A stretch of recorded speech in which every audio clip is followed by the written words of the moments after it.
De cet atelier de fortune jaillit l'espoir de préserver la lumière. Il s'agit de la fabrication des bûchettes combustibles, Timbo ou Espoir, Kizi qui signifie préserver et Venem, lumière en langue nationale Mori. L'accent est mis sur la production de Kizi, fait à base de tourteaux d'amandes de karité. Ce qui fait sa particularité est que quand on va la comparer avec les combustibles issus des produits ligneux, on va beaucoup trouver que c'est un produit salué dans les pays comme les nôtres. Avec le contexte de changement climatique qui est palpable, ce produit-là sera une alternative au bois de chauffe et au charbon de bois. De quoi préserver l'environnement par la transformation des résidus de l'agro-industrie.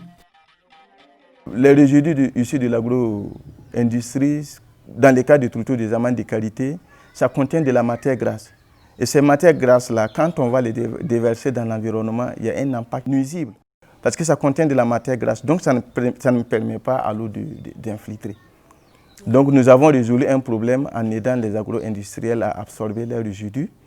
D'un autre côté aussi, on a réussi à transformer ça en un produit utile qui est dans le domaine de la préservation de l'environnement.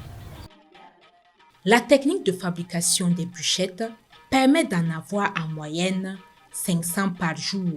Une technologie mise au point par Amadé himself. Il va falloir trouver un broyeur qui va permettre de broyer les résidus ici de l'agro-industrie. Donc on va maintenant les façonner en pâte façonnable. Lorsqu'on a obtenu maintenant la pâte façonnable alors on va les conditionner maintenant dans ces moules-là. Alors on va activer cette mâche-là que vous voyez qui permet de soulever la crique. Et c'est sous cette pression-là maintenant que nous allons comprimer la pâte façonnable là. Et après maintenant, on va récupérer la pâte compressée là qui est la briquette. L'ambition de Amadé Ouedraogo, transférer sa technologie et vulgariser son produit pour un monde plus écologique et résilient. On a été contacté par d'autres structures comme le Conseil régional des Hauts-Bassins qui a voulu que nous accompagnions les groupements villageois féminins de la région. Et ainsi donc, on a allé à les apporter des équipements adéquats et après l'acquisition des équipements là, on est allé sur le terrain et les former à la technique de la fabrication des briquettes combustibles.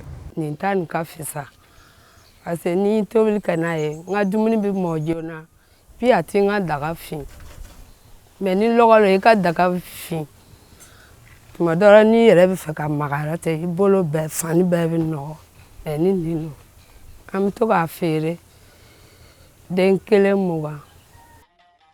Après la combustion, la cendre est utilisée comme potasse de cuisine. Comme quoi, rien ne se perd, tout est utile.